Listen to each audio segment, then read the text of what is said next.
कि स्वर्ग भी यहाँ नरक भी यहाँ किधर किधर मैं जाऊँ, कि स्वर्ग भी यहाँ नरक भी यहाँ किधर किधर मैं जाऊँ, सब छोड़ के गुरु शरण में आनंद मंगल में पाऊँ। એટલે આ આપણે જે કબીર સાહેબને એ લોકો હતા ત્યારે એ લોકો એવી સાખી બોલતા કે જે સ્વર્ગ છે અને જે નરક છે આ હોતે એના મૃત્યુલોકમાં જ છે, કે એની શબ્દો જો તમે અલગ રીતે વાપરો તો એ રીતના શબ્દો આવે કે જો તો આપણે હિન્દુમાં હોય તો આપણે એવા શબ્દો આવે કે સ્વર્ગ અને નરક, જો કોઈ મુસલમાનમાં માનતા હોય તેને એ લોકો એવું કહે કે જે આપણે કુરાનમાં એના શબ્દો વાપરેલા છે કે ભાઈ જન્નત અને જહન્નમ. પછી એને એ વસ્તુ જો કોઈ બાઇબલ વાંચતો હોય, જો કોઈ ક્રિશ્ચિયન ધર્મ હોય તેને એ લોકો એવું કહે કે ભાઈ હેવન અને હેલ. એને એ લોકો જો કોઈ ગ્રીસમાં ને એની વાત કરતો હોય તો એને એ લોકો ઇલિશિયમ અને તારતરસ એ રીતના શબ્દ વાપરતા હોય.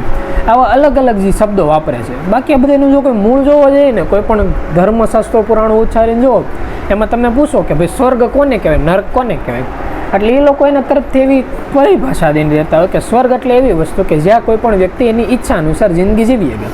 આ પછી એની ઈચ્છા અનુસારમાં જે કાંઈ વસ્તુ આવતી હોય, ભાઈ ગીત સંગીત સારા ઉજવતા હોય, વાતાવરણ બહુ સારું હોય, ખાવાનું બધું મળતું હોય, આવું બધું નોખું નોખું. કોઈ એમ પૂછે કે ભાઈ નરક કોને કહેવાય તો એમાં પોતે પોતપોતાની રીતે વ્યાખ્યા કરી નાખે કે ભાઈ ઓલા નથી કહેતા ભાઈ ગરમ તેલમાં તળે ને લોહી ઉપર હાલે ને નાના નાના હતા તે નોખી નોખું રીતનું બીવરાવતું કે ભાઈ આવી રીતે સજા આપે ને આવી રીતની સજા આપે ને નોખી નોખી રીતે જો સરવાળો કરીને કહી તેવું કહેવત કહે કે ભાઈ આપણી ઈચ્છા વિરુદ્ધનું એક રીતનું જીવન કે જે જીવવું આપણને ન ગમે આના લોકોએ નરક કીધું, જે આપણને જીવવું ગમે આના લોકોએ સ્વર્ગ કીધું. પછી આને આ વસ્તુ જો હકીકત આપણે શાસ્ત્ર પુરાણો ખોલીને જોઈએ ને તો એની અંદર તો સ્વર્ગ અને લોક એક પ્રકારના એવા લોક બતાવતા. એક એવા લોક કે આપણે ઇતિહાસની અંદર એવું કહેવાય કે એવા 14 નોખા નોખા લોક હતા, જેમાંથી એક સ્વર્ગ હતું, નરક હતું, પછી પાતાળ લોક આપણે આવતું કે જે આપણે અસુરોનું એનું રાજ હતું, પછી એની સિવાય એવું આવતું કે આપણે નથી કહેતા મૃત્યુલોક, પૃથ્વી આવતી, પછી એની સિવાય ગંધર્વ લોક આવતું, નાગ લોકોનું એનું લોક આવતું. આવા નોખા નોખા ઘણા બધા લોક હતા કે ભાઈ યક્ષો રહેતા, એવા અલગ અલગ પ્રકારના લોક હતા. પછી ધીમે ધીમે એવું કહેવાતું માંડ્યું કે જેમ જેમ સમય ગયો એવી રીતે અલગ અલગ લોક નષ્ટ થવા માંડ્યા. એટલે જો કોઈ સમજણની દ્રષ્ટિએ જો અલગ અલગ શાસ્ત્રો પુરાણોનું તારણ કાઢે તેનું તમને એવો સમાચાર મળે કે ઘણા વ્યક્તિના બે રીતના તર્ક આપે છે. પહેલું કેવી રીતનું તર્ક કે એ કેવું હતું, એ સમયમાં અલગ અલગ વ્યક્તિઓ અલગ અલગ જગ્યાએ રહેતા, જ્યાં અલગ અલગ તે લોકોએ જન્મ લીધો મોટા થયા કે કોઈ ગંધર્વ હતો એના સંતાન તરીકે ગંધર્વ થયા, દેવતાઓને એના સંતાનો, દાનવોને એના સંતાનો, એમાં અત્યારે નોખું નોખું હતું. દાનવો હતા, અમુક રાક્ષસો હતા, અમુક એવા હતા ઋષિમુનિઓમાંથી રાક્ષસો થયા હતા કે જેમ કે આપણે રાવણનું એનું ઉદાહરણ આપીએ કે એના જે માતા પિતા હતા એ લોકો બ્રાહ્મણને એ લોકો હતા, એમાંથી પછી આ લોકો રાક્ષસો થયા હતા. અને ક્ષત્રિય હતા. એમ અલગ અલગ પ્રકારના વ્યક્તિઓ હતા જેનું આખા કુળ હાલતા. કુળ હેલા પછી એવું હતું કે એના વિચારો હતા એક પ્રકારના રૂઢિચુસ્ત થઈ ગયા હતા કે ભાઈ આપણે આ રીતે જિંદગી જીવવાની, કે ઓલા નથી કહેતા કે ભાઈ આપણે દેવતાઓ હતા એના ગુરુ બૃહસ્પતિ હતા, દાનવોના જે ગુરુ તે શુક્રાચાર્ય હતા. એ શુક્રાચાર્યની એક જ સિસ્ટમ, ભાઈ કોઈ પણ નવો ટાણીઓ એવો નથી કે એને પહેલેથી શીખવાડવું નથી ભાઈ આપણા સૌથી મોટા મોટા દુશ્મનો તો દેવતાઓ, એના મોટા મોટા લીડર ક્યાં તો કે ભાઈ વિષ્ણુ ભગવાન, આપણા સૌથી હારા મારા સપોર્ટવાળા વ્યક્તિ કહે તો ભાઈ હાલતા કે ભાઈ શંકર ભગવાન કે બ્રહ્મ, ગમે તે વરદાન જોઈ બેમાંથી એકને પ્રસન્ન કરીને વરદાન લઈ લેવાનું. આ એક પ્રકારની એક જ ચોપડી, ભાઈ પહેલા ધોરણમાં હોય ત્યાંથી કોલેજ પૂરી કરો ને એક જ વસ્તુ પાલન કરવાની. એટલે આવા અલગ અલગ પ્રકારના લોક હતા. પછી થયું કેવું, ધીમે ધીમે કોઈ પણ એક લોકમાંથી વસ્તી ઓછી થવા મળે. અત્યારની ભાષામાં કહેવા જઈએ ને, જો કોઈને સમજવું હોય તો આપણે એમ કહીએ કે આપણે કેમ અલગ અલગ દેશ હોય, એમાં કોઈ ધનધાન તરીકે બહુ સમૃદ્ધ દેશ હોય, કોઈ એવું દેશ હોય કે ભાઈ ધનધાન તરીકે બહુ પછાત હોય, કોઈ એવા હોય કે જ્યાં કારીગરી બહુ સારી હોય. આપણે નથી કે ભાઈ આ દેશની અંદર ટેકનોલોજી બહુ સારી, પણ એમ કહેતો ભાઈ આ દેશની અંદર સેફટી બહુ સારી, ત્યાંના વ્યક્તિઓ સ્વભાવના બહુ સારા. એની જેવો અમુક દેશ એવો હોય કે ત્યાં આપણે નથી કહેતા કે કલાકૃતિ વધારે, કે તમને ત્યાં પેઇન્ટરો સારા જોવા મળી જાય, ત્યાંના સંગીત કલાકારો સારા જોવા મળી જાય. આ બધાનું કારણ એ કે જે જગ્યાનો જે રાજા હોય ને એને એમાં કુદરતી રીતે ઇન્ટરેસ્ટ હોય. આ એવું નથી કે બહુ પુરાણોની વાત છે, આપણે 100, 200, 500 વર્ષ પહેલાં તમે જોવા જાઓ ને તો તેને એવું હતું કે કોઈ પણ દેશનો જે રાજા હોય જેને ચિત્રકારમાં ઈચ્છા હોય તો એ કેવું કરે, એના રાજ્યમાં કોઈ હારા ચિત્રકાર હોય તેને સારું પુરસ્કાર આપે, આજુબાજુના રાજ્યમાંથી બોલાવે. કે કોઈને સારી આપણે બિલ્ડિંગને એવું કોઈ બનાવવાની ઈચ્છા હોય, કોઈને મૂર્તિ બનાવવાની ઈચ્છા હોય, કે જેમ કે તમે આગળ ઇજિપ્તમાં જાઓ તો ત્યાં તમને મોટા મોટા પિરામિડને એવું દેખાવા મળે. એનું કારણ એ કારણ કે એ સમયના જે રજવાડા હતા એના રાજાઓનું એવું માનવાનું હતું કે ભાઈ આપણે એક શરીર છોડીને બીજા શરીરમાં જઈએ ને તે આપણે જ્યારે શમશાનની અંદર આપણને સમાધિ આપે તે સમાધિ ભેગું જેટલી વસ્તુ આપે ને આપણને બીજા શરીરમાં બધી વસ્તુ ભેગી આવે. એટલે કેવું કરતા મોટા મોટા જે રાજા હોય ને ભેગું ધન દોલત ને ઘણા વ્યક્તિ તો એવું કરતા કે એના જે પત્નીને હોય ને એને હોતે ને એમાં સમય દેતા, જીવતા હોતે કે ભાઈ બીજા શરીરમાં એ લોકો ભેગા આવશે. એમાં અલગ અલગ વ્યક્તિઓની અલગ અલગ માન્યતા હતી. પણ સરવાળે કેવું થયું, સમયની હારે અલગ અલગ જે લોક હતા, જે રાજ્ય હતા એ નષ્ટ થવા મળ્યા. નષ્ટ થતાં આપણું શાસ્ત્ર પુરાણ તો એવું કહે છે કે અત્યારે ધીમે ધીમે એક લોક ઓછા થતાં એવું થઈ ગયું કે ખાલી મૃત્યુ લોક એક જ વધ્યું.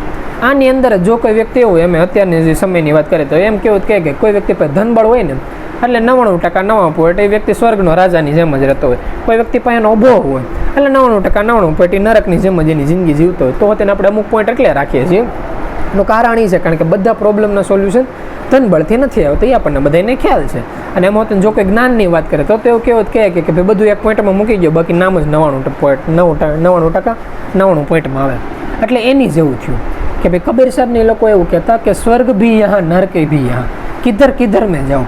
અને આની આ વસ્તુ આપણે ઇતિહાસમાં કેટલા ખરા ઋષિમુનિઓ હોતે જાણતા કે જેવી રીતે જો તમે રામાયણનું અધ્યયન કરો તેમાં સર્ભંગ ઋષિનો આખો સીન કે સર્ભંગ ઋષિનો દેહાંત થવાનો જ્યારે સમય આવે ને ત્યારે સ્વર્ગમાંથી ઇન્દ્ર આવે. ઇન્દ્ર આવીને એમ કે તમે અમારા લોકમાં આવો. તો ઓલા લોકો એમ કે મારે આવવાની જરૂર નથી, મારી ઈચ્છા હોય ને ત્યારે હું આવી જાઉં, ખાલી મને થોડોક સમય આપો. કારણ કે રામ અમારા દરબારે આવ્યા છે. એ સમયની અંદર રામને વનવાસ થયો હોય અને સર્ભંગ ઋષિના આશ્રમ પાસે જવાના હોય તો ત્યાં જઈને ખાલી એ લોકોના દર્શન કરે, ત્યાંથી આ લોકો રજા લઈ જાય. એટલે એની જેવું થતું. જો કોઈ વ્યક્તિ એવું પૂછવા આપણને આવે કે ભાઈ આમાં હકીકત સાચું શું છે, કારણ કે અલગ અલગ શાસ્ત્ર પુરાણમાં તો બહુ બધું લખ્યું છે. એ વખતે આપણે ખાલી હિન્દુ ધર્મની વાત કરીએ કે એમાં એટલા બધા પુરાણો છે, એટલા ઉપનિષદો છે, એટલા વેદો છે. એમાં આગળ બીજા ધર્મમાં જાય, જો તમે કુરાનની અંદર જાઓ તો એમાં એક જ બ્રહ્માને આપણે એક જ ભગવાનની વાત કરેલી છે. પછી તમે ખ્રિશ્ચનની અંદરમાં જાઓ તો એમાં હોતે અલ્લાહ જે આપણે કહીએ છીએ ગોડ એ એક છે, એની પાસે જીસસ ક્રાઇસ્ટ બતાવે એનું વર્ણન કરેલું છે. પછી એની સિવાય તમે ગ્રીકમાં જાઓ તો ત્યાં હોતે નોખા નોખા દેવતા આવે, જ્યુસ ને એ લોકો નામ બતાવે. પછી એની સિવાય તમે આપણે થોર ને એ લોકો જે નામ બતાવે એ લોકોની મિથોલોજી આખી છે કે એ હોતે એક પ્રકારના દેવતાઓ છે ઇતિહાસની અંદર. એટલે એવા નોખા નોખા બધી કે જેમ આપણે ઇજિપ્તની વાત કરતા હતા તો ત્યાં હોતે રા ને જે દેવતાઓ બતાવે છે. આવા નોખા નોખા કેટલા દેવતાઓ તમને અલગ અલગ સંપ્રદાયની અંદર જોવા મળી જાય. એ બધે પોતપોતાની રીતે વર્ણન એક જ કરે કે ભાઈ કોઈ એક એવી જાતિ હતી કે જે મનુષ્યની જાતિ કરતાં કંઈક અલગ જ હતી. એની પાસે કોઈ અલગ જ શક્તિ હતી કે જેમ આપણામાં કેમ કહેવાય ભાઈ ઇન્દ્ર પાસે શક્તિ આપણે વીજળી વરસાવવાની નહીં, વરણ પાસે વરસાદને નહીં હોય, વાયુ પાસે વાયુદેવની આવે, સૂર્યદેવ પાસે સૂર્યની શક્તિ આવે. આવી અલગ અલગ શક્તિ બતાવે. હવે કોઈ એનું તારણ ખાંચીને એમ કે ભાઈ એનું કોઈ તારણ શું છે, તો પહેલો તો સવાલ એ આવે કે ભાઈ એ શરીરની અંદર એટલા સમય પહેલાં કોઈ વ્યક્તિ જીવંત હતો નહીં. ટેકનોલોજી તો હમણાં બહાર પડે એટલે એવું નથી ભાઈ એનો કોઈ ઓડિયો વિડીયો શૂટિંગ ઉતારેલું હોય કે આપણે પ્રૂફ સહિત કહીએ ગયા એનું આમ જ હતું. બધા નોખા નોખા તારણો આપી ગયા. પણ જો કોઈ આનો તારણ કહેવા આવે તો સમજેલા વ્યક્તિનો એવો મત છે કે એનું કદાચ એ રીતનું થયું હોય કે જ્યારે એવું થયું હોય કે મૃત્યુલોકની શરૂઆત થઈ કે જ્યારે આપણે હિન્દુ ધર્મ પ્રમાણે આવીએ તો એમ કહેવત કહે કે ભાઈ પહેલાં વિષ્ણુ ભગવાનનું પ્રાગટ્ય થયું, એના નાભીનીમાંથી કમળનું પ્રાગટ્ય થયું, એમાંથી બ્રહ્મા બન્યા. બ્રહ્માને એમ થયું કે ભાઈ આપણે કોઈ વસ્તુ કરવી છે એટલે એને આખું જે બ્રહ્માંડ છે બ્રહ્માંડ બન્યું. પછી થયું કેવું બ્રહ્માંડ તો બની ગયું. બ્રહ્માંડ બન્યા પછી એમાં વ્યક્તિઓ તો હોવા જોઈએ ને. એટલે કહેવા થયું નોખા નોખા ઘણા બધા આત્માઓ બન્યા. અલગ અલગ આત્માઓને અલગ અલગ શરીર આપ્યા કે ભાઈ અમુક પશુ પક્ષીમાં ગયા, અમુક વૃક્ષોમાં ગયા, અમુક જળચરમાં ગયા, અમુક હવાઈ ગમનમાં ગયા, આવા બધા ગયા. પછી થયું એવું કે દિવસ રાત કરવી પડે, જે આપણે વાતાવરણ છે એનું સેટિંગ કરવું પડે, અમુક જગ્યાએ વરસાદ વરસાવવો પડે. એટલે આપણે નથી કહેતા અત્યારે કેમ ટેકનોલોજી આવી આ બધું ઓટોમેટિક થાય કે ભાઈ ગાડી હોતે ને એની રીતે હાલે ને અત્યારે ઓલા કેમેરા લઈ ગયા ટાઈમ એની રીતે જોવા જાય ને પ્લસ માઇનસ કરે રાખે ને રસ્તા ઉપર ને આવું બધું થયું. પહેલાના સમયમાં આવું કોઈ નહોતું. એટલે એ લોકોએ કેવું કર્યું, કોઈ અમુક એવા આત્માઓ હોય કે જેના કર્મો રેડી હોય એટલે એને અમુક ડિવિઝન આપ્યા કે કેમ આપણે અત્યારે ગવર્મેન્ટની સરકાર બનતી હોય એટલે બધાને અલગ અલગ પોસ્ટ આપે કે ભાઈ તમને આ નથી કહેતા રેલગાડીનું આ ખાતું, અમુકના નાણાં મંત્રી, અમુકને ગૃહ મંત્રી, આવા નોખા નોખા મંત્રી મંડળ આપ્યા હોય. એવી રીતે ઉપર બ્રહ્માજીએ અલગ અલગ વ્યક્તિને એના પ્રકારના મંત્રી મંડળ આપ્યા કે ભાઈ પવનની કક્ષા છે તો તમારી, અગ્નિની કક્ષા તમારી, સૂર્યની કક્ષા તમારી, દિવસ રાત તમારે કરવું. આવા બધા વ્યક્તિ પાસે અલગ અલગ શક્તિ સામથરી આપ્યું. પછી થયું કેવું, સમયના આધારે બધા વ્યક્તિ પોતાની શક્તિનો સદુપયોગ કર્યો, અમુકે દુરુપયોગ કર્યો. ક્યાંક આપણે નથી જોવા મળતો કે ભાઈ જે હનુમાન હતા સૂરજને આરોહણ કરવા ગયા ત્યારે એવું થયું સમયની અંદર ઇન્દ્રે પોતાનો વજ્રનો ઉપયોગ કર્યો ને તો પવનદેવે આખા મૃત્યુલોક ઉપરથી પવનનો વેગ બંધ કરી દીધો હતો. આ એક સમયની અંદર આવી વસ્તુ બતાવે છે. પછી એની સિવાય આપણે ઇતિહાસમાં એવું બતાવે કે સતી અનસૂયાની જે એક આપણે એવું કહેવાય કે શિષ્ય બતાવે જેનું સતી નર્મદા તરીકે એવું લખાણ લખાયેલું છે. એનું એવું બતાવે કે સૂર્યની ગતિ એને 6 મહિના સુધી રોકી લીધી હતી. આવા કેટલા એવા વ્યક્તિ બતાવે. આની સિવાય અમુક એવા પર્વતો બતાવે કે જ્યારે પોતાની એને ઈચ્છા થઈ આપણે પોતાની હાઇટ વધારવી છે તો હાઇટ વધારતા એવું થયા કે સૂરજની આડ આવી ગયા હતા. એવું આપણે ઇતિહાસની અંદર જો તમે આપણે શિવ મહાપુરાણને એવું વાંચો ને તો એની અંદર એવું બતાવે. પછી આપણે અત્રિ ઋષિને એ લોકો હતા ને શ્રાપ દે ને એને નાના પાડી દીધા હોય કે ભાઈ તું શાંત થઈ જા. એવા વ્યક્તિઓ થયા. એટલે સરવાળે કેવું થયું, અલગ અલગ વ્યક્તિને અલગ અલગ પાવર આપી. કોણ કે સદુપયોગ કર્યો, કોઈ કે દુરુપયોગ કર્યો. હવે આ બધું તો વ્યક્તિ કરતા હોય એની ઉપર હોતી ને કોઈ હેન્ડલ કરવાવાળું થતું, કોઈ પાવર દેવાવાળું હતું. એણે શાંતિથી વિચાર કર્યો કે આપણે આ લોકોને પાવર દે એની બદલે કોઈ અલગ જ એવી વસ્તુ બનાવીએ તો કે જે ઓટોમેટિક રીતે આનું બધું સોલ્યુશન કરી શકે. એટલે જે પ્રકૃતિ હતી ને પહેલેથી બનેલી હતી, જે અદ્રશ્ય શક્તિ હતી એણે ધીમે ધીમે આપણે નથી કહેતા અત્યારે એઆઈ એવું એક પ્રકારનું એવું કોમ્પ્યુટર કે જેને મૃત્યુલોકમાં કંઈ જન્મ લેતી એક પ્રકારનું માણસ નહીં એક પ્રકારનું એવું કોમ્પ્યુટર કે જે બધો હિસાબ કરી શકે અને કોઈ દે એનાથી ભૂલ ન થાય. અને સૌથી મેન એનો પોઈન્ટ એ હતો કે એણે ક્યારેય મૃત્યુલોક ઉપર જન્મ નહોતો લીધો ને, એટલે એને કોઈ ઉપર રાગ દ્વેષ નહોતો. નકર તમે જોવા જાઓ ઇતિહાસમાં જ્યારે કોઈ પણ દેવતાઓએ મૃત્યુલોકમાં કંઈ છેડછાડ કરી, આ ત્યારે જ છેડછાડ કરેલી છે જ્યારે આમાં કાંઈક એનું પોતાનું હતું. કે જેમ કે તમે આપણા મહાભારતની હમણાં કથા કરતા હોય તેમાં તમે જોવા જાઓ કે કર્ણ મૃત્યુલોકમાં હતા, તો ઇન્દ્રદેવ મૃત્યુલોકમાં આવે ને એની પાસેથી ઓલું કવચ કુંડલ લઈ જાય. તો ભાઈ ઇન્દ્રદેવ શું કામ આવે, એને શું કામ એવું હતું? એટલે કારણ કે કર્ણ અને અર્જુનનું યુદ્ધ થવાનું હતું ને અર્જુન હતો ને ઇન્દ્રદેવનો છોકરો હતો, એટલે એને કવચ કુંડલ લઈ લીધું. ભાઈ આપણા દીકરાને કંઈ ન થવું જોઈએ, કે આપણે કહીએ ભાઈ મત્સ્ય અવતાર થયો, ત્યારે મત્સ્ય અવતાર થઈને બધા વ્યક્તિને બચાવવામાં મનુને શું કામ પહેલાં બચાવ્યો? એટલે કારણ કે બ્રહ્માજી હતા ને એના દ્વારા ઉત્પન્ન થયેલા જે આદિ ગ્રહસ્થીની લોકો બતાવ્યા, એમાં મનુ શત્રુપા એવા પહેલા વ્યક્તિ બતાવ્યા કે જે બ્રહ્માજી યારે સહમત થયા હોય. જ્યારે બ્રહ્માજી અલગ અલગ આત્માઓની પ્રાગટ્ય કર્યું હોય ત્યારે બધાને એવું કીધું કે તમે મૃત્યુલોકમાં જાઓ, સંતાન પ્રાપ્તિને એવું કરો, એટલે જે વાહેલી પેઢી છે ને ચાલુ થાય. તો નારદ મુનિ, સપ્તઋષિ, આની સિવાય કેટલા નોખા વ્યક્તિઓ બધા એમ કે ભાઈ અમારે પ્રભુ ભજન કરવું છે. એમાં મનુને શત્રુપા પહેલાં આવવા નીકળે, કેમ કે વાંધો ને અમે સંતાન પ્રાપ્તિ ઉપર નજર રાખશું. અને એ લોકો મોહ માયાની અંદર રહીને અને જે મૃત્યુલોક છે એમાં માનવ મેજની શરૂઆત કરે. એટલે ત્યારથી બ્રહ્માજીને મનુ ઉપર થોડુંક ઓલા નથી કહેતા દેહ ભાવ જાગી ગયેલો. એટલે આવું તમને નોખી જગ્યા ઘણી જગ્યાએ એવું દેખાવા મળે. આ બધાનું હું તારણ નીકળું કે એમાં જેટલા વ્યક્તિએ પોતાની પોસ્ટનો સદુપયોગ કર્યો એના ખાતામાં એટલું બેલેન્સ જમા થવા મળ્યું. જેટલા એની શક્તિનો દુરુપયોગ કર્યો, કે કેટલા એવા રાક્ષસો હતા જે ઇન્દ્રની ખુરશી ઉપર બેઠેલા હતા અને વર્ષો સુધી સ્વર્ગ ઉપર રાજ કરેલું હતું, જેટલા દુરુપયોગ કર્યો તેના ખાતામાંથી એટલું બેલેન્સ હતું ને માઇનસ થતું ગયું. સરવાળે ધીમે ધીમે એવું થયું કે કેટલા એવા વ્યક્તિઓ થઈ ગયા કે એની જે શક્તિ હતી ને એવી સીમિત કરી નાખી. કે અત્યારે કોઈ વ્યક્તિ ધારે ભાઈ આપણે આખી દુનિયાને ઠંડી કરી છે તે ન કરીએ કે આ થોડુંક એસીનું રિમોટ ચાલુ કરે આપણી રૂમ પૂરતું ઠંડુ થઈ જાય. કે કોઈ વ્યક્તિ નક્કી કરે આપણે એક જગ્યાએથી બીજી જગ્યાએથી ઉડીને જવું છે, આખી દુનિયાને ઊંધી ચતી કરવી છે, આ થોડી ખારી એવી પ્લેનની ટિકિટ લઈ એક જગ્યાએ બીજી જગ્યાએ જઈ શકે. સરવાળે જે બધું છે ટેકનોલોજીમાં એવું કન્વર્ટ થઈ ગયું કે કોઈ વ્યક્તિ પર ગમે એટલી પાવર હોય, પોતા પૂરતું થોડું ઘણું કરી ગયા, થોડુંક 2 વ્યક્તિ 50 વ્યક્તિ 100 વ્યક્તિનું કરી ગયા, પણ એટલી બધી કે શક્તિ નથી જોવા મળતી કે કોઈ એક આત્મા આખી મૃત્યુલોકનું ઊંધું ચતું કરી શકે. આની પાછળનું કારણ શું? કારણ કે ઓલા જેવું છે કે કોઈ એક હાથી હોય ને એ ધારે ને તો એક કીડી હોય એને મસળી શકે, ધારે તો 100 કીડીને મસળી શકે. એમ એક હાથી બીજા એક હાથીને મારી શકે, પણ એક હાથી કોઈ 100 હાથીને ન મારી શકે. એટલે કેવું થતું કે મૃત્યુલોકમાં ઘણી વખત એવું થતું કે ધારો કે કોઈ એક આત્મા આવ્યો, હવે એને કોઈનું કંઈ સારું નથી કરવું, એને કોઈનું કંઈ ખોટું નથી કરવું, એનાથી થયું એવું એને વાતમાં બીજા એક આત્માને ભૂલમાં એક લાફો ચડાવી દીધો મજાકમાં. એટલે હવે આણે તો અકર્મ કર્યું, એટલે આને તો અકર્મ ભોગવવાનું. હવે આ વ્યક્તિ અકર્મ ભોગવે કઈ રીતે? અકર્મ ત્યારે જ ભોગવે જ્યારે બીજો કોક એને એક લાફો ચડાઈ ગયો. તો કેવું થયું, આ વ્યક્તિએ ફળ ભોગવી લીધું, સામે ઓલાના કિસ્મતમાં લાફો ચડાઈ ગયો. આવી રીતે મૃત્યુલોક ઉપર એક લાફા જેટલો પાપ વધી ગયું, પાપનું એક વજન વધ્યું. ધીમે ધીમે થયું, બીજો એક વ્યક્તિ અખતરામાં એક અકર્મ કરે, ત્રીજો એક વ્યક્તિ અખતરા કરે, છેલ્લા પાપનું જે એન્ડ છે નાકી આવતું જ નહીં. અને મૃત્યુલોક ઉપર પાપ ભેગું થતું એટલું પાપ ભેગું થઈ જતું કે આ લોકો એક કામ કરતા, એક આખું ડિવિઝન ભેગું કરે, આવડું આખું રાજ્ય હોય એમાં બધે પાપી વ્યક્તિ ભેગા થાય, એના કિસ્મતમાં પાપ લખેલું હોય. અને કોઈ એક એવો વ્યક્તિ ઉત્પન્ન થાય કે જે નાને થાય મોટો થાય તપસ્યા કરે, રાક્ષસ જેવો બને. રાક્ષસ જેવો બનીને ઓલા બધા ઉપર ઓલા નથી કહેતા અત્યાચાર કરતા, કે આપણે એમ કહેતા કે કંસે કેટલા વ્યક્તિ ઉપર અત્યાચાર કર્યો હતો, તો એ અત્યાચાર કરવામાં સક્સેસ શું કામ ગયો? નકર એ સમયની અંદર કેટલા ઋષિમુનિ હતા, આપણે એમ કહેતા કે જે રાવણ હતો એણે કેટલા વ્યક્તિને હેરાન કર્યા, તો 17 આંગળી નહોતો અડાડી ગયો, ત્યાંથી વ્યક્તિ આઘો રહેતો. આનું કારણ શું? આનું કારણ એ કે આપણે ઘડીક પહેલાં વાત નહોતું કે હાથી હતા ને કીડીને કસરગાણ વાળી શકે, સામે હાથીનું કસરગાણ ન વાળી શકે. એટલે એવું થયું મૃત્યુલોકના એક આત્મા પાવરફુલ નીકળ્યા.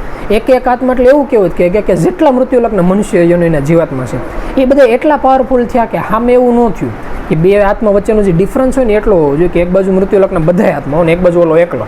કે આપણે નથી કહેતા કે સાગર પુત્ર જાલંધર, એનું સામથરી એટલું બતાવે કે એ સમયની અંદર સામે બધે દેવતાઓ, દાનવો, ઋષિમુનિઓ બધા એક બાજુ અને એક બાજુ પોતે એકલાનું સામથરીનો ઉપયોગ કરે એટલે બધાને દબાઈ જાય, એટલે ભાઈ પોતે રાક્ષસની જેમ રહે, પોતાનું મંધાર્યું કરે. એટલે એની જેવું એના જીવનમાં થતું. હવે ઓલા બધા વ્યક્તિ હોતે ધીમે ધીમે મહેનત કરવા માંડ્યા, ભાઈ થોડાક ભટકવા માંડ્યા. એમ કરતાં પહેલાં ને છેલ્લા આત્મા વચ્ચેના જે સામથરીનું જે અંતર હતું ને ઓછું થવા માંડ્યું. ઓછું થતું હવે એટલું થઈ ગયું કે ભાઈ એક વ્યક્તિ બીજા એક વ્યક્તિને હેરાન કરી ગયા, વધારે 100, 200, 300, 1000, 5000 કે જે આપણે મોટો કોઈ રાજા હોય થોડું ઘણું આમ તેમ કરી ગયા, વધારે નહીં. એટલે આમાંથી એક એવો ફાયદો થયો કે એક વ્યક્તિ સ્વતંત્ર થયો. અને આમાં તો તમારે બહુ વધારે આગળ ન જવું પડે, ખાલી 100, 200, 500 વર્ષ થોડાક જ આગળ જાય તો તમને એવો ખ્યાલ આવે કે પહેલાંના સમયે જે દેશ હતું ત્યારે જે દેહમાં માણસો રહેતા એમાં કેટલા હદ સુધી વ્યક્તિ પરતંત્ર હતા. કે ભાઈ એક જગ્યાએ જન્મ થાય ત્યારથી એક જગ્યાએ સ્કૂલમાં થોડું ઘણું ભણવાનું, પછી ખેતરથી ઘર ને ઘરથી ખેતર, આની સિવાય ક્યાંય નહીં. હમણાં થોડાક દિવસો પહેલાં મેં અમુક દોસ્તારો બેઠા હતા ને તેમાં એક વાત કરતો હતો, વાત કરતાં કંઈક ઉદાહરણ લઈને એવું હતું. હવે એના ગામડામાં કંઈક 60-70 વર્ષ પહેલાં કંઈક એવી ઘટના ઘટી છે કે ભાઈ 2 માણા છે, 2 માણા વચ્ચે કંઈક માથાકૂટ થયું છે. એ સમય અત્યારની જેમ નહોતો કે માથાકૂટ થાય એટલે છૂટાછેડા લઈ લેવાના કે 2-3 વ્યક્તિ સમજાવે એવું કંઈ નહીં. ઓલાના કોઈ ઘરના સંબંધી ગવડિયા કોઈ નહીં હોય સમજણ ને કંઈ થયું ને એમાંથી એકાદા વ્યક્તિએ આત્મહત્યા જેવું ઊંધું પગલું ભરી લીધું. હવે એમાં જેન્ટ્સ હોય કે લેડીઝ હોય એ કંઈ તો બહુ ખ્યાલ નહોતો, પણ પોઈન્ટ એવું હતું કે 2 વ્યક્તિ ભેગા થયા, એક વ્યક્તિએ ઊંધો રસ્તો લઈ લીધો. પછી આ લોકો વાત કરતા હતા, જેમાં દોસ્તાને બધા હતા, એને કીધું કે તો આ બરોબર કહેવાય કે ન કહેવાય, કે એમાં એક વ્યક્તિ હતો ને ઓલા નથી કહેતા ચોખા રાવણ જેવો અથવા તો સૂર્યપંખા જેવો, જેન્ટ્સ હતો કે લેડીઝ હતો ખ્યાલ નહોતો, કે એક વ્યક્તિ બહુ ખરાબ હતો ને બીજો વ્યક્તિ નકરો સહન જ કરે રાખતો અને છેલ્લે આત્મહત્યા જેવું પગલું ભરી લીધું. તો આ બરોબર કર્યું કે ન કર્યું, આની ઉપર ચર્ચા વિચારણા કરતા હતા. તેને એવું તારણ નીકળતું હતું કે પહેલાં તો એક વસ્તુ એવી કે પહેલાંના સમયમાં એવું વધારે થતું, અત્યારના સમયમાં એવું ઓછું થાય, કારણ કે અત્યારે છૂટાછેડાનું થોડું ઘણું વધી ગયું. બીજું એવું હતું કે પહેલાંના સમયમાં એવું હતું કે આ એવું નથી કે બે પતિ પત્નીનો, એવું થતું પહેલાંમાં કે કોઈ એક ખેડૂત હોય અને સામે એવું હોય કે એના હાથ નીચે કોઈ વ્યક્તિ કર્મચારી રહેતો હોય, તો થાય એવું ખેડૂતનો છોકરો એની શેઠનો શેઠ જ રહે, એ પેઢી દર પેઢી શેઠના શેઠ જ હાલતા હોય. અને ઓલા નથી કહેતા કે ભાઈ જે ઓલો કારીગર હોય કે જે વ્યક્તિ હોય એનો છોકરો નકરો એમ જ રહે, એ નમકરું પેઢી દર પેઢી હાલતું. હવે અત્યારનો સમય એવો નથી. અત્યારે ક્યારેક કોઈ જે રાજા હોય રંક થઈ જાય, રંક કોઈ રાજા હોય એનું કંઈ નક્કી નથી રહેતું. બીજું અત્યારે પતિ પત્નીનું હોતું ને એવું છે, સામે છે. ઓલા નથી કહેતા ટેકા સરકાર જેવું કામકાજ, એકાબીજા મળી જાય એટલે બધા પોતપોતાની પાવરનો બરોબર લાગે, ઘણા સદુપયોગ કરે, ઘણા દુરુપયોગ કરે, એવી રીતે જીવન હાલે છે. એટલે હવે કંઈ ગેરંટી નથી, પણ તારણ એ હતું કે ભાઈ તો વ્યક્તિએ કર્યું એ બરોબર કર્યું કે ન કર્યું. તો સૌથી પહેલો તેનો જવાબ એ આવે કે એક શાસ્ત્ર પુરાણ કોઈ પણ ધર્મ ઉપાડીને જોઈ લો, એમાં એક નિયમ તો લખેલો જ છે કે આત્મહત્યા એ મોટું પાપ છે. એટલે એ તો એક ખોટું કહેવાય, કોઈ પણ વ્યક્તિ આત્મહત્યા કરી, આ ખોટું તો કહેવાય.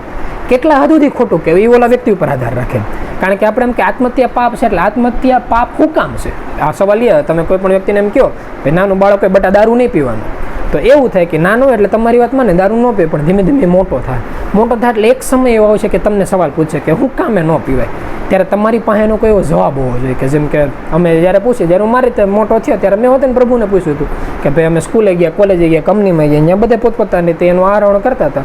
તો મેં પૂછ્યું હતું ભાઈ મદિરા પાન ન કરે, આની પાછળનું કારણ શું? એટલે પ્રભુએ મને મારી ભાષામાં શીખવાડ્યું હતું કે તું તો ઓલા નથી ડાગલાને પિક્ચરને હું જોતો હોય એમાં એક એવું સુપરમેન જેવું કેરેક્ટર આવતું કે જેની પાસે બહુ બધી શક્તિ હોય, એ ધારે કરીએ ગયા, એ કે ધારે કે કોઈ એવો વ્યક્તિ છે એ ધારે આમ કરીએ ગેમ છે. એમાં એવું બતાવે ઢીકો મારીને તો દિવાલ પાડી નાખે, બિલ્ડિંગ ઉડાડી નાખે, આખું પ્લેન ઊંચું કરીને એક જગ્યાએ બીજી જગ્યાએ નાખી ગયા, એટલી શક્તિ છે. ધારો કે એને પીધું ને એને સડી ગઈ, તો એ કેટલા વ્યક્તિનું ઊંધું સતું કરી નાખે કે નહીં? મેં કીધું હા નહીં કરી નાખે. એ કે તો વિચાર કરે આપણે નામ પાસે કેટલી શક્તિ છે, કોઈ પણ વ્યક્તિ નામનું સ્મરણ કરે તો એની અંદર કેટલી શક્તિ જાગી ગઈ. આપણે ઇતિહાસમાં એવું કહેવાય કે મોટા મોટા દેવતાઓ, મોટા મોટા રાક્ષસો નામ થકી થયા હતા, ખાલી શક્તિનો એક વ્યક્તિએ સદુપયોગ કર્યો ને એક વ્યક્તિએ દુરુપયોગ કર્યો. હવે આવો કોઈ વ્યક્તિ છે કે જેની પાસે શક્તિ આવીને પછી કોઈ મદિરાપાનમાં કે આવી કોઈ વસ્તુમાં વયો ગયો અને નેશામાં સડ્યા પછી એવું થયું કે શક્તિનો દુરુપયોગ થયો કે જે પોતાના હાથની બહાર હતી. હવે આમાં જો કે આવા કોઈ વ્યક્તિઓ નથી આવતા, બધા એવા છે કે જે સાધક અવસ્થામાં હતા, બાકી સિદ્ધ થઈ ગયા એના તો કંઈ નામ જ નથી, કે એ લોકો પાસે તો એટલું કંટ્રોલ હોય કે કદાચ કોઈ પણ રસ્તે હાલે ને એનો કોઈ ફરક જ નથી પડતો. એટલે એની જેવું થયું કે સાધક અવસ્થામાં જે મદિરાપાન છે આપણને નડીએ કે, કારણ કે આપણા મગજના જે જ્ઞાન તંતુ છે આને નષ્ટ કરીએ ગયા. પછી આની સિવાય જે આપણે પરમાટી કહેવાય કે ભાઈ નોનવેજ ને આવું નહીં ખાવાનું, આની પાછળનું કારણ હોતે નહીં જ છે કે નોનવેજનો મતલબ એમ થાય કે આપણે કોઈ વ્યક્તિને એવું અહિત કર્યું ખાલી પોતાને એક સ્વાદ માટે, તો આવું એક નહીં કરવાનું. લેવા જે અલગ અલગ નીતિ નિયમો હતા, એટલે આવી કોઈ પણ આપણે જે વાત કરતા તે રીતના પાલન થાય કે ભાઈ આપણે કહેતા હતા કે ભાઈ કોઈ વ્યક્તિ આત્મહત્યા જેવું પગલું ભરે છે તો ખોટું કહેવાય. ખોટું શું કામ કહેવાય? તો ખોટું કહેવાનું કારણ એ છે કે જો કોઈ વ્યક્તિ હતો, સીધી વાત છે, એને એવું પગલું ભર્યું એટલે એનો મતલબ એ થાય કે એ મગજથી ઠાકેલો વ્યક્તિ છે, એ હારણ પામી ગયેલો છે, એને જીવનમાં એવું કે દુઃખ છે કે જે સહન કરવા નથી માગતો, એટલે પોતે એવું નક્કી કર્યું આપણે આમાંથી છૂટા થઈ જાવ એટલે આપણે દુઃખ સહન ન કરવું પડે. પણ એને એ વાતનો અંદાજો નથી અથવા તેની સમય વાત યાદ નથી આવતી કે એને કોઈ સલાહ દેવાવાળો નથી કે જ્યારે વ્યક્તિ બીજું શરીર લે ત્યારે બીજા શરીરમાં હોતે ને એની કર્મનું ફળ તો ભોગવવું જ પડશે. ફરક અમુક એટલો થાય કે બીજું શરીર લે એટલે જન્મતા વખતે એને કે ફળ મળવાનું નથી, જે કે પછી 50 વર્ષ 75 વર્ષ એ હોતે આપણે એવું માનીને હાલીએ છીએ કે આ વ્યક્તિ પાસે નામ હોય, મંત્ર દીક્ષા હોય તો એને પાસે બીજું મનુષ્યનું શરીર મળે, એમાંથી કોઈ એવું પગલું ભર્યું હોય. પણ ધારો કે કોઈ વ્યક્તિ એવો છે કે જેને પાસે નામ જ નથી, એટલે 4 યુગ પછી મનુષ્યનું શરીર લે, એટલા સમયમાં ઓલું જે કર્મ હોય ને એ વધતા થતા વ્યાજ ચડતા એટલું મોટું થઈ ગયું હોય કે પાછું જ્યારે શરીર લે ને પાછું એના જીવનમાં દુઃખ આવે, પાછું એને કઠણ થવું પડે, પાછું જેમ કોઈ અવળો રસ્તો લઈ જાય પાછું એમાંથી બહાર નીકળે, પાછું શરીર લે પાછું હેરાન થવું પડે, તેનો કોઈ રસ્તો ન નીકળે, એમાંથી બહાર જ ન નીકળી ગયા. એટલે એની માટે વ્યક્તિને એને એક વખત તો એવું કરવું જ પડે કે જ્યારે એના જીવનમાં દુઃખ આવે ત્યારે એને થાય ને એટલું કઠણ થઈને દુઃખ સહન કરવું પડે. એક વખત જો એ વ્યક્તિ દુઃખ સહન કરી નાખે અન્ય રસ્તામાં પાછો નીકળી જાય તો એવું થાય દુઃખ સહન કરવામાંથી એનાથી એક વસ્તુ ફાયદો થાય કે સહન શક્તિ એવી, પછી એણે એમને સહન ન કર્યું હોય, એને હારવાર કોઈ હરખા વ્યક્તિનો સપોર્ટ લીધો હોય એટલે ઓલા નથી કહેતા કે હરખા વ્યક્તિના વિચારોનો સપોર્ટ લીધો હોય તો કેકી નામની દ્રષ્ટિએ ગયો હોય. અને આપણે નથી કહેતા કે જે કુંતી માતા કૃષ્ણ ભગવાને કીધું હતું કે તમે બીજું કંઈ આપો કે ન આપો, થોડું ઘણું દુઃખ દેજો. દુઃખ આવે ને એટલે વ્યક્તિને ઓલા નથી કહેતા હરિ ગુરુ પરમાત્મા બધું સીધું યાદ આવે. એટલે આવું થયું કે કોઈ પણ વ્યક્તિ આત્મહત્યા કરે છે ને તો ખોટું એનું એ થાય છે કે એ જે દુઃખ છે ને એનાથી બચતો નથી, એ ખાલી દુઃખને મોડું કરી નાખે છે અને મોડું વ્યાજ સહી ચૂકવવું પડે છે, ત્યારે પાછું આવે છે અને હવાયું થઈને આવે છે. એટલે એક રસ્તો કોઈ દી નહીં લેવાનો.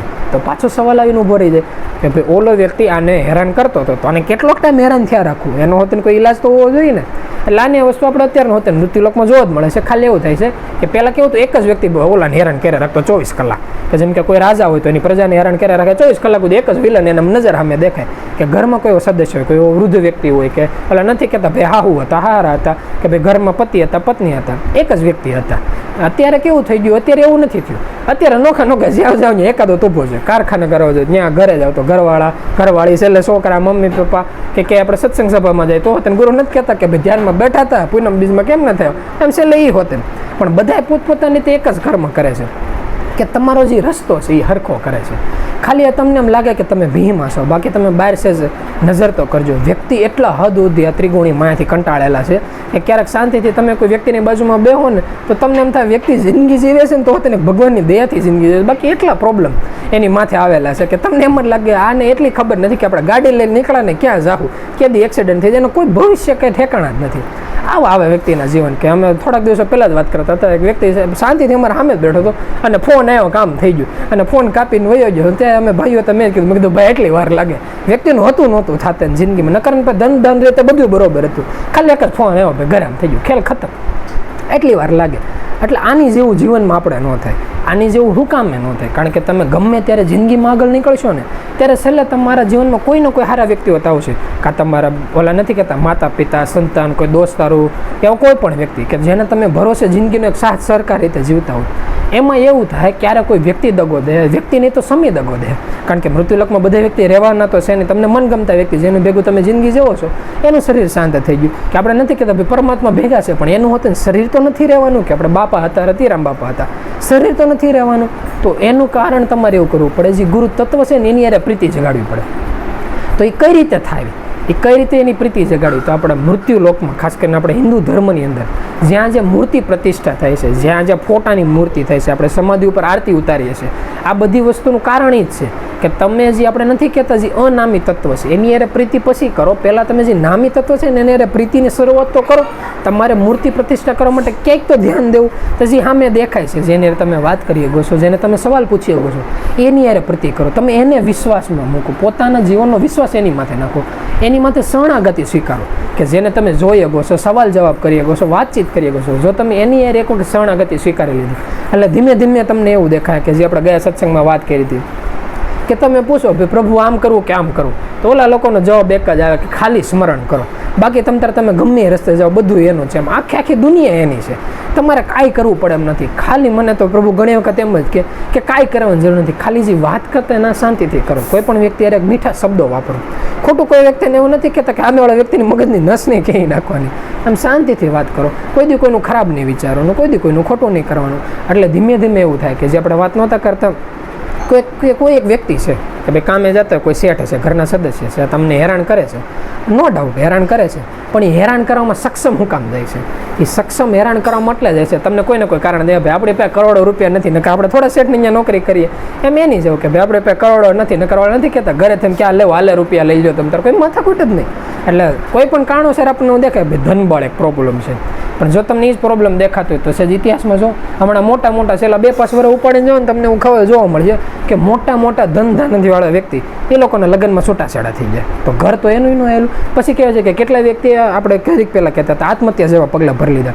તેની પાસે ફેમ ને ફોર્ચ્યુન બધું હતું, કે નથી કહેતા કે મોટા ફિલ્મી સ્ટારો કે જેની પાસે ધનબળે હતું, મોટા વ્યક્તિઓને પૂછતા હતા તો તેના રસ્તા ઉપર હું કામ હાલે છે? કારણ કે એનું મન સ્થિર નથી. તો મન સ્થિર કેમ કરાય? મન એક જ રીતે સ્થિર થઈ ગયા કે કોઈ બીજા વ્યક્તિએ કર્યું ને એની પાસેથી શીખો. તો બીજા વ્યક્તિએ કોઈને કર્યું છે? તો તમે તાર ઇતિહાસ ખોળીને જોઈ લો કે આપણે નથી ઘડીક પહેલાં ઘનામાં આપણે નામ લેતા હતા કે ભાઈ રૂપાદે માલતે, ગંગા સતી, પાનબાઈ, નરસિંહ મહેતા, આની સિવાય જે ડાલીબાઈ હતા, જે આપણે જે રામદેવ પીર થઈ ગયા હતા, એના હાથ નીચે કેટલા એવા વ્યક્તિઓ હતા. આ બધા વ્યક્તિ કે જે પ્રહલાદ હતા, ધ્રુવ હતા, આવા કેટલા વ્યક્તિઓ હતા કે જે પોતાના મન ઉપર એણે હતું એ કાબુ મેળવ્યું. એ ખાલી આપણે કરવાનું છે. તો એ લોકોએ કઈ રીતે મેળવ્યું હતું? એ બધા વ્યક્તિમાં બે વસ્તુ કોમન હતી. પહેલી વસ્તુ એવી કે ક્યાંય કે એને હજી ગુરુ હતા નહીં હતા, કોઈ પણ રૂપમાં એણે ગુરુ કરેલા હતા. બીજી વસ્તુ એ હતી કે એને ગુરુના કયામાં હતા, હોય 100%. એટલે એની જેવું છે. તો પહેલો પ્રાગટ્ય એ કહેવાય કે આપણે ક્યાં નજરમાં આવે ને એમાં કોઈ પણ જગ્યાએ ગુરુ છે ને આ એક ધારવાના હોય. તો સીધી વાત આવે, મૃત્યુલોકમાં તમે ગમે ત્યાં જાઓ, તમે એમ નક્કી કરો ભાઈ આપણે ગુરુ કરવા છે તો 10 જગ્યાએ ગુરુ છે, એમાં કઈ જગ્યાએ કરવા? આમાં એવું થઈ કે જો આપણે અર્જુન જેવી કિસ્મત હોય ગઈ તો કૃષ્ણ મળે, દુર્યોધન જેવી કિસ્મત થઈ ગઈ તો શકુની હોતે મળે. કારણ કે આ વાત તો કેવી છે, કોકની શરણાગતિ સ્વીકારે. શરણાગતિ સ્વીકારી વ્યક્તિ સાચા કે ખોટા કેમ ખબર પડે? તો આનું એક એવું બહુ સારું સોલ્યુશન છે. આનું સોલ્યુશન છે કે તમને ભલે કોઈ વ્યક્તિ મળે કે ન મળે, પહેલાં કોઈ પણ એકાદા ધર્મમાં તો માનતા હોય, સ્વામિનારાયણ હોય, વૈષ્ણવ હોય કે કોઈ પણ ધર્મ હોય, એ ધર્મના નીતિ નિયમો જુઓ. તો નીતિ નિયમો તમને 2-3 વસ્તુ જોવા મળે છે કે થાય તો કોઈનું સારું કરવાનું, ન થાય તો કંઈ કોઈનું ખોટું નહીં કરવાનું. એટલે જીવનમાં પહેલાં વસ્તુ પાળવાની ચાલુ કરો, સાચા હૃદયથી પાળો કે કોઈ દિવસ કોઈ વ્યક્તિનું ખોટું નહીં કરવાનું. પછી દિલથી એક ઈચ્છા રાખો. એક ઈચ્છા કેવી રાખવી? જે મસ્કત રાજા રાખી હતી કે મૃત્યુલોકના ધન દોલત જે આ બધું છે, જે માન મર્યાદા છે, આબરૂ છે, સત્તા છે, બુદ્ધિ છે, શક્તિ છે, આ એક કઈ વસ્તુ નથી હોતી. ખાલી પરમાત્મા તત્વની પ્રાપ્તિ કરવી છે.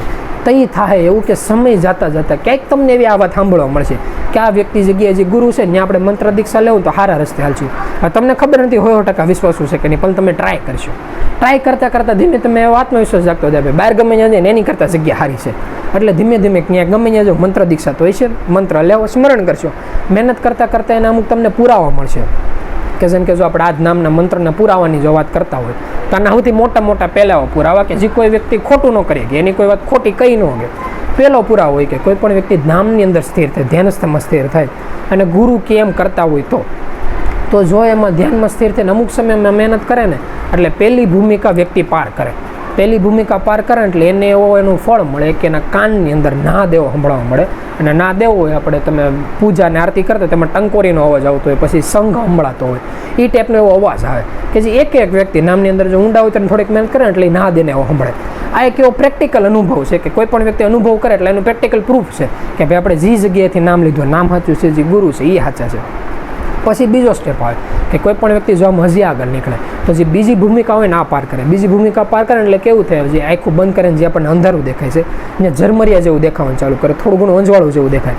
કોઈ વ્યક્તિ પૂછે ઝરમરિયા કેવા હોય, તો પહેલાંના સમયમાં ઉદાહરણ દેવું બહુ હેલું હતું, કારણ કે પહેલાં ઓલા ચોરસ ટીવી આવતા, ટીવીમાં જ્યારે પાવર છે ને ત્યારે નકરા ઝરમરિયા દેખાતા. પણ અત્યારે જો કોઈને પ્રેક્ટિકલ જોઈએ તો આકાશ સામું જોઈએ, આકાશની અંદર તમને ઝરમરિયા જેવું કોઈ પણ અજ્ઞાની વ્યક્તિ ને તો એને થોડુંક દેખાય. એટલે એ ટાઈપનું આખું બંધ કરે ન્યાય ને દેખાય. પછી ધીમે એની સ્પીડ ફૂલ થવા મળે જેમ એમાં વ્યક્તિમાં આગળ નીકળતો જાય.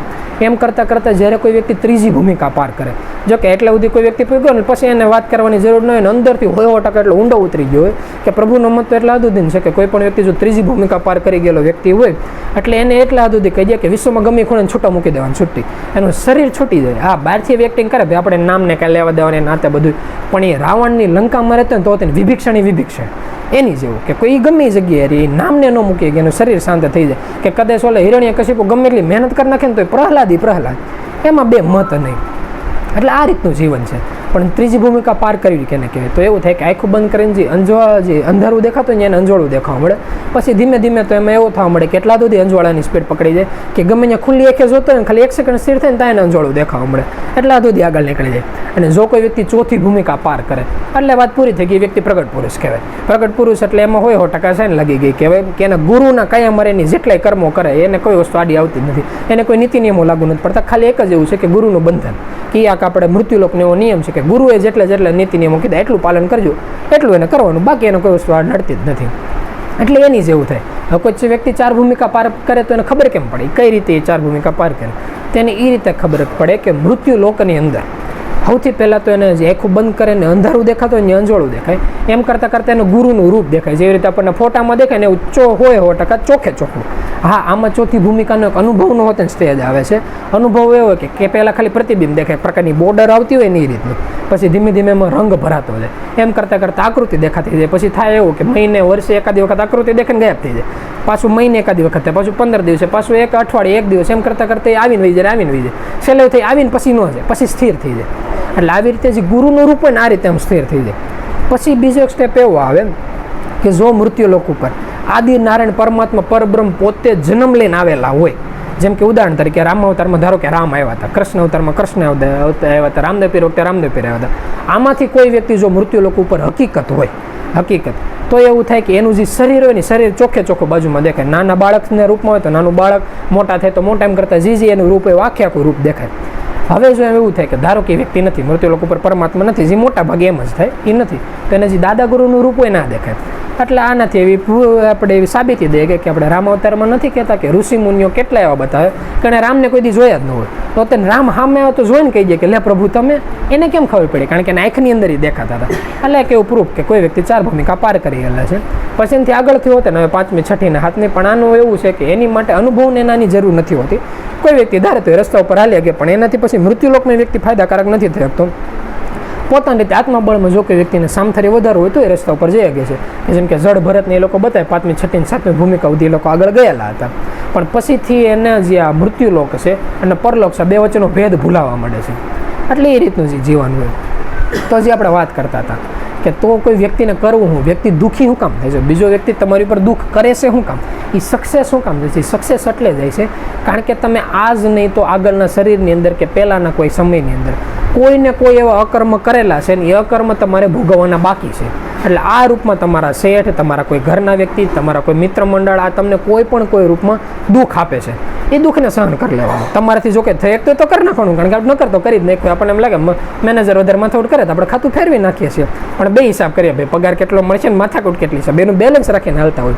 એટલે એની જેમ તો આવું થાય છે. તો આનું પહેલું સોલ્યુશન તો એ કે તમે અત્યારથીને જ જ્યારે તમારું એવું લાગે ને કે જે પોતાનું મન છે એને સ્મરણમાં લગાડો, સ્મરણ લગાડીને જે કર્મ હોય ને કર્મમાં એવું ફેરફાર કરો કે ખોટી રીતે કોઈ દી કોઈને હેરાન જ નહીં કરવાના, મજાક મસ્તીમાં હોતે નહીં. ધીમે ધીમે તમે રસ્તા ઉપર હાલશો ને એટલે તમારું જીવન એવું બનશે કે તમારા કિસ્મતમાં અકર્મના નામે 0 0 છે.